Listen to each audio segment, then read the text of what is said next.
When I was growing up, I'd always felt that I'd model how I parented my children after how I was brought up myself. After all, in the eyes of a young child growing up happy and secure, there was no reason to think I could do a better job than my own parents. But as I got older and had my own child, I realized that while my parents loved me dearly, no parent is perfect. And there are obviously things I'd prefer to leave in the past. I'm Leanne, a journalist with CNA Insider and the mother of a 2-year-old boy. And it seems like one of the greatest influences on the way we parent is how we were brought up ourselves. That can mean one of two things. We raise our kids the way we were raised, or we do the opposite because we don't want our kids to have the same experience we did.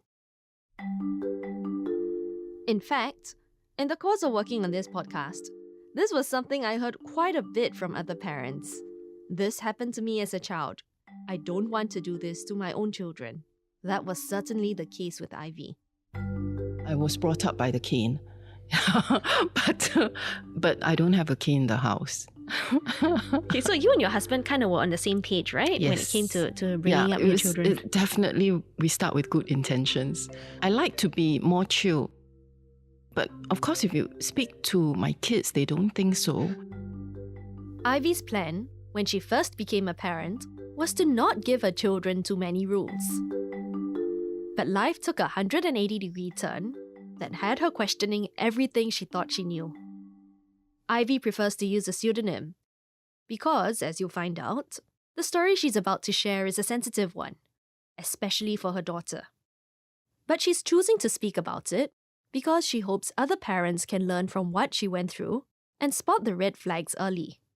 There's no room for public shame or stigma for me, I feel, where the health of my children are concerned. So I'll do what it takes.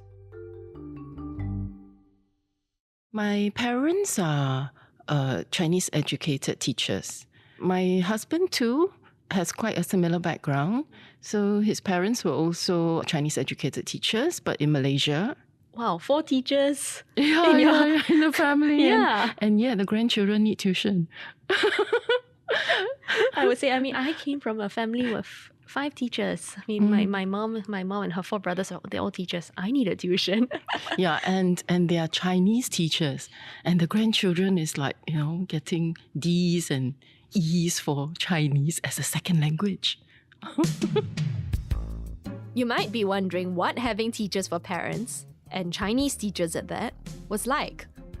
Well, for Ivy, it meant that it's kind of a traditional and strict upbringing for a family of 3 girls. Obviously, they love us all very much. It's just not very demonstrative. Growing up as the eldest of 3 girls, Ivy remembers having to push the boundaries a little in some ways. Having to put a case for perming my hair, getting earrings, and makeup. Yeah. So, and after I broke through those limits, when my sisters came along, 3 and 7 years later, they would just say, oh, go get your big sis to help you, bring you to the right places, or make recommendations. Ivy was a little resentful of how her parents were tougher on her as the eldest kid. And she wondered if that strict, traditional brand of parenting had anything to do with how she and her husband turned out. They are both introverted and shy. So when Ivy had a son, and then a daughter 4 years later, she decided she wasn't going to be that kind of mother. Her kids were going to get more freedom and independence. We sort of wanted to give our children a bit more like freedom and choices, and we feel that, the world is changing. And so we wanted our kids to be more confident out there socially. And that was what she set out to do. Let her kids make their own choices. For instance, when Ivy was growing up, in terms of food, it's just whatever's put in front of us, we eat. We are not given much choices, like what would you like to order? No, it's ordered and you eat it and you finish it. But with her own children, Ivy would be like, what would you like to eat, dear? Kind of thing. When I asked Ivy to describe her relationship with her kids in one word, it was close. As a stay-home mom, She was extremely hands-on, from packing her son's school bag to ferrying her children to enrichment classes. As a result, they spent a lot of time together. I think they would tell me most things, but it's also personality wise. So my older boy is a lot more open and talks a lot more than my younger girl, who is a lot more reserved. Of course, as the children entered their teens, they wanted more independence and... For a while, they wouldn't want to be seen with me. It was a little bit of a shock lah. They wouldn't want you to hold their hands. But when in private, then they would want to hold my hand. Oh, it's so sad. But anyway, yeah. But I've come to accept it, of course, with a sense of humor and relief that they are growing up. On the whole though, everything looked pretty good from the outside. But when her daughter was in secondary 4, everything changed. It was an otherwise ordinary morning for Ivy when the phone call came. Ivy's daughter, whom we'll call Sophie, was still in school. The call was from Sophie's PE teacher. And this is what Ivy remembers being told. Her weight loss is a concern because at that age they should be putting on weight, not losing weight. And the weight loss was accelerating. Sophie's teacher had noticed that for the past year, Sophie had stopped putting on weight like teens her age should be doing. Instead, she'd started losing weight. It started with 1 or 2 kilograms, but 6 months later, she'd dropped another 7 to 8 kg. That's pretty significant for a teenager who weighed only about 48 kg in the middle of Sec 3. Ivy's first thought was... Her current weight is not really terribly bad. It's borderline underweight and low end of healthy range.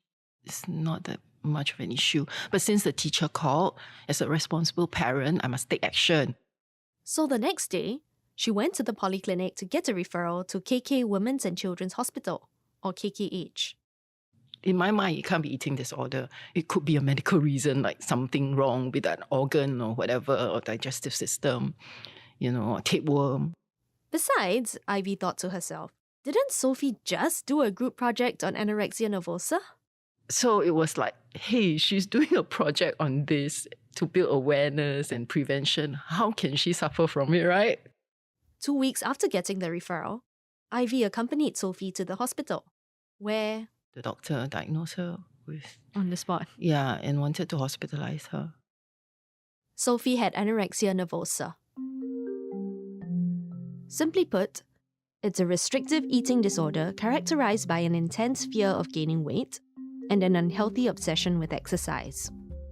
It turned out that when Ivy thought Sophie was borderline underweight, she had actually been looking at the Body Mass Index, or BMI, guidelines for adults. The guidelines are not the same for teenagers. A series of tests showed that Sophie was, in fact, severely underweight, and that her heart rate and blood pressure were low. So much so that the doctor advised she be warded for monitoring. But all Ivy thought was, this can't be. And I refused to admit her. I had to sign a form against medical advice. By signing that form, Ivy was acknowledging that she was going against the doctor's advice to hospitalize Sophie. She called her husband, who's a doctor, to update him about Sophie, and he also couldn't believe his ears. How? He said, can't be. So we were in agreement. Do I sign the form? Yeah, sign. Yeah, so we signed the form. Sophie also didn't want to admit that she had an eating disorder. So she's saying you shouldn't have brought me here. How did you respond to that? Your teacher told me to. Must listen to teacher. So, and we opted for outpatient treatment instead of hospitalization. Though Ivy took Sophie home against the doctor's advice, they did get a meal plan from a dietitian and made an appointment with a psychologist to start family-based treatment. That's basically when parents take the lead in supervising the feeding of their child till they reach a healthier weight. But even armed with all this, Ivy and her husband were still in denial. My husband went around asking some of his medical colleagues. They say, it's quite normal for young girls that age to go through dieting. It's a phase. That's what they convinced themselves of at the time. But in hindsight, Ivy sees now there were red flags she'd missed.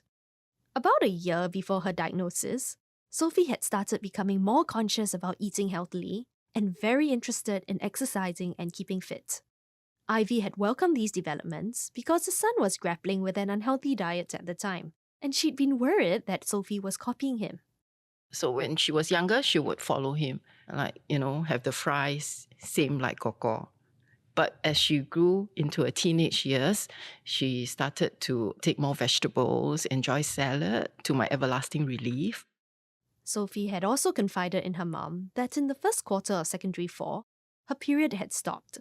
I would think that it's quite normal to have some irregularity for young girls in the beginning, so I didn't think much of it. What Ivy had shrugged off at the time were, in fact, some textbook signs of an eating disorder.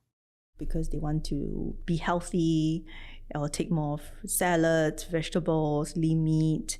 That's KKH pediatrician Elaine Chiu.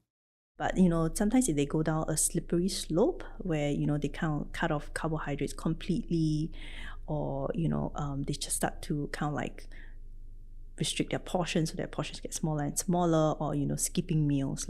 So that's when, their weight starts to drop.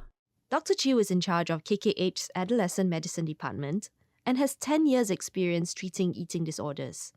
She says a common misconception among parents is that it's normal for teens to diet and lose weight. But weight loss in an adolescent who is actually still undergoing growth and puberty and development is never normal. But all these were things that Ivy only realized in hindsight.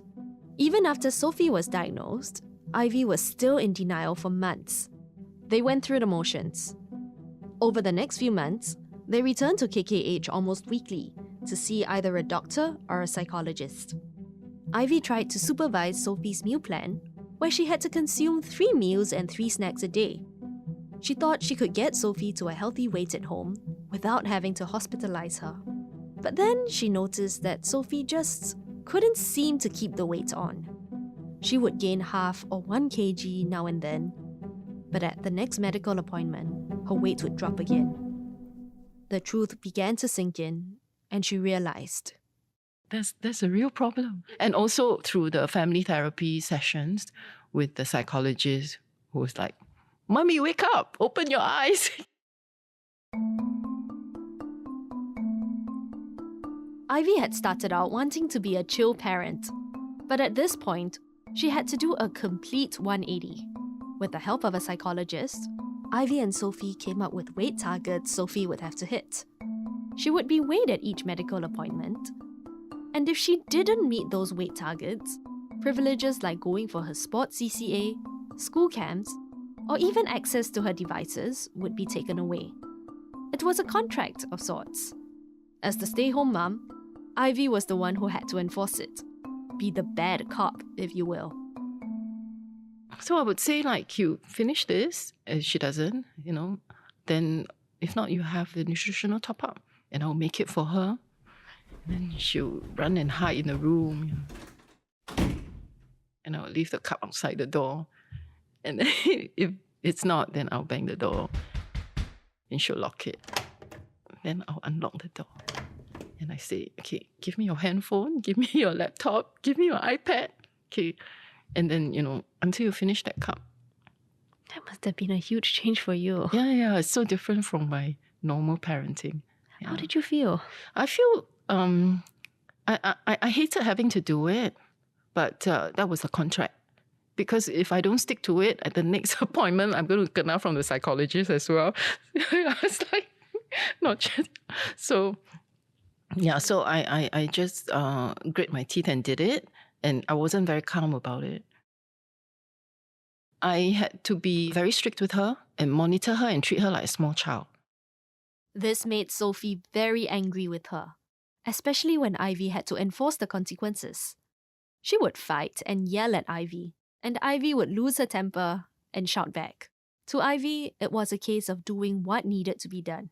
At that point, you just do what's needed. There's no such thing as saving face in public, for example. I have chased her down to the car park, to the bus stop before. when she wasn't supposed to go out, which is part of the consequence. Like, you didn't meet a weight target, you cannot go out with your friend. But she went out when my back was turned and I ran down to the bus stop in my flip-flops. Go back upstairs. And people at the bus stop were staring. And she was so embarrassed, she went back upstairs. It worked. Yeah, But still. and she met her weight target at the next appointment. But then it's like, really malu for the mum. Indeed, the enforcement seemed to work for a while. Sophie slowly started gaining weight. From 40 kg, her weight crept up to 45 kg, half to 1 kg at a time, and things began to look up. By that time, Sophie was in her first year in junior college. She was looking forward to attending a school camp, and the family had even started planning for a holiday to Bali. Until Ivy realized that Sophie was hiding something. She started lying about eating and secretly exercising in the room, and I see discarded food in the toilet bowl. And then she lies about it. I did a surprise weigh-in for her at home, and she wasn't at the target weight. Ivy concluded that at the medical appointments, when her daughter was weighed, she must have loaded up on water before she got on the scale, so she could appear heavier. That was my breaking point now. Because once the trust is lost, it's very difficult. Because at her age, right, she spent a number of hours outside in school. You actually don't know whether she's eating or not. And even at home, she can be throwing away food, right? Ivy and her husband discussed the situation and realized they had no choice. They would have to hospitalize their daughter without her consent. It was the last day of school before the June holidays. Ivy and her son picked Sophie up from her school for what the latter thought was a family lunch. So we picked her up from school. Somehow my son set the GPS wrongly to avoid expressway. So we went to all those like Ulu Road. I was like, what's happening? But so she didn't know, like, wait, we are going somewhere new for lunch. So she was really unprepared when we arrived at the KKHA&E. When they pulled up at the hospital entrance, Ivy told Sophie, I'm sorry we have to hospitalize you because you're not getting better. Like, why are you even doing this? You can't do this. You have no right to do this. Yeah, thankfully I did it before she's 18. Then we dragged her in. Yeah, so again, no public shame for this mom here. Yeah, I actually had to ask the attendants to help me restrain her. it was traumatizing. Feel terrible, lor. Then my son, I said, go and park the car. So later on when he came back, his eyes were red. I cried in the car park. For you as well, right? Yeah, but I couldn't cry. I was too busy. So I only cried at home. I felt terrible because I have to do something that I didn't want to do and she didn't want to do. But I believe that it was needed, even if she disagrees. And so as a responsible parent, I do it. Because who else will do it? The guilt that Ivy felt that day was made even worse by the fact that a few years ago, Ivy's son had actually been treated for a gaming addiction, and Ivy had missed the early warning signs then too.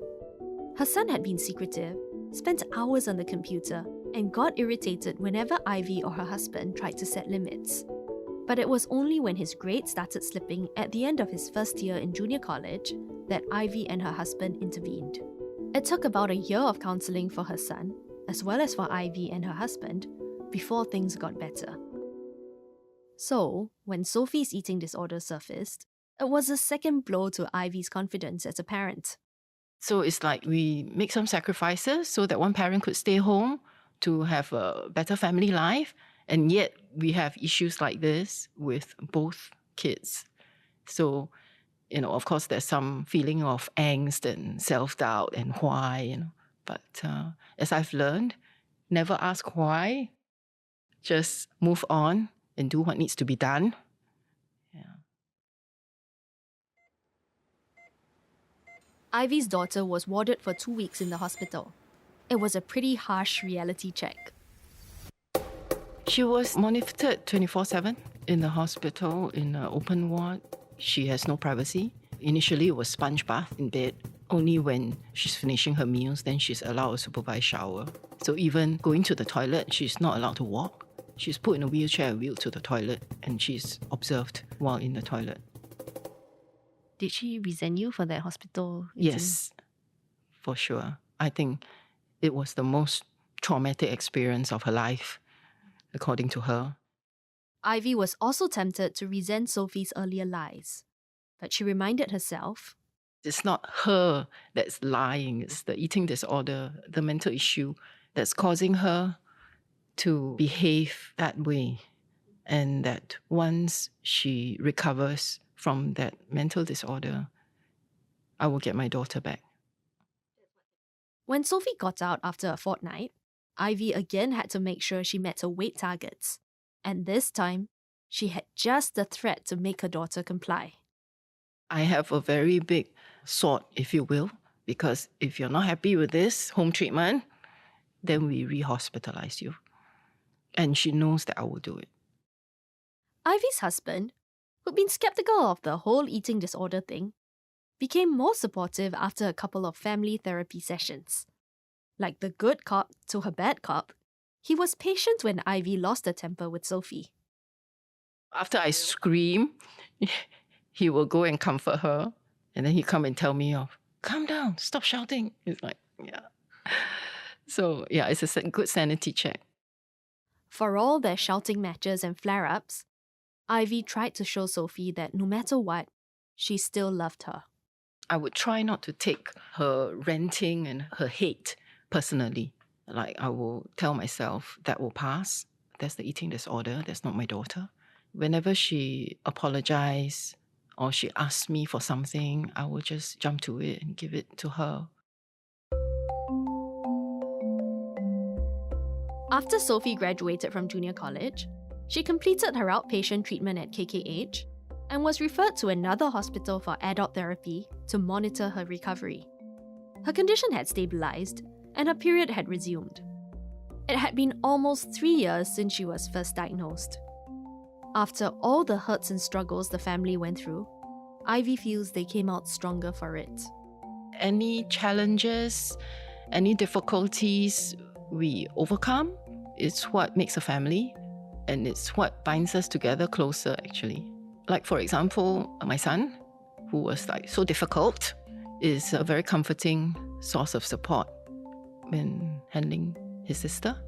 So if we didn't go through that gaming addiction thing, we may not have his support to deal with this eating disorder thing.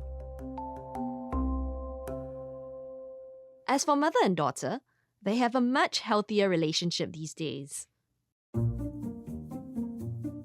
I'm trying to give her space while subtly watching over her where I can. Sophie's now in her early 20s, studying overseas. She has recovered from her eating disorder and is managing her depression. In some ways, Ivy feels like she's got her daughter back. She's affectionate in subtle ways. For Mother's Day, she surprised me with cake delivery. Now they just do Grab food, and I find it outside the door. So it's quite heartwarming because she knows I have a weakness for cake. That's lovely. That's really lovely. She won't tell you. Yeah. So she's secretive, but in a good way now. I'm so glad to Instead of hear throwing that. away food, she Grab foods me. One final note. Ivy never actually got to the bottom of what caused the daughter's eating disorder. When I asked KKH's Dr. Chiu about what could cause an eating disorder, she said there could be a whole range of factors. We know that there is no one single contributing cause for eating disorder. There's certainly some genetic predisposition. She was very clear about one thing though.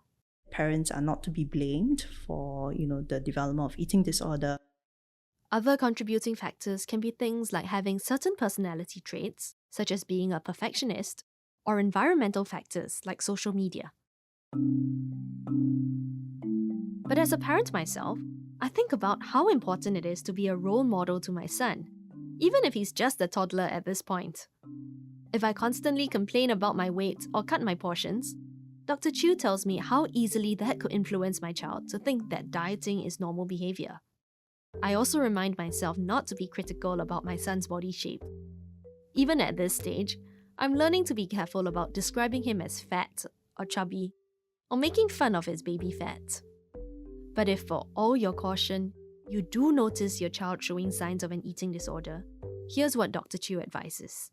If they see that the child's eating is of concern, or they see any purging behavior, drastic weight loss, or a lot of secretive eating behavior, then it's important to get some professional help. So they can either go to their family physician to get help, or they can also talk to their school teachers or counselor. In Ivy's case, she also benefited from attending a course by Caregivers Alliance Limited, or CAL. The non-profit organization supports caregivers of those with mental health issues. The free 12-week program Ivy attended covered topics like how to listen with empathy and self-care for caregivers. So I found all that very, very useful. If you're interested, more information on CAL is in the episode description.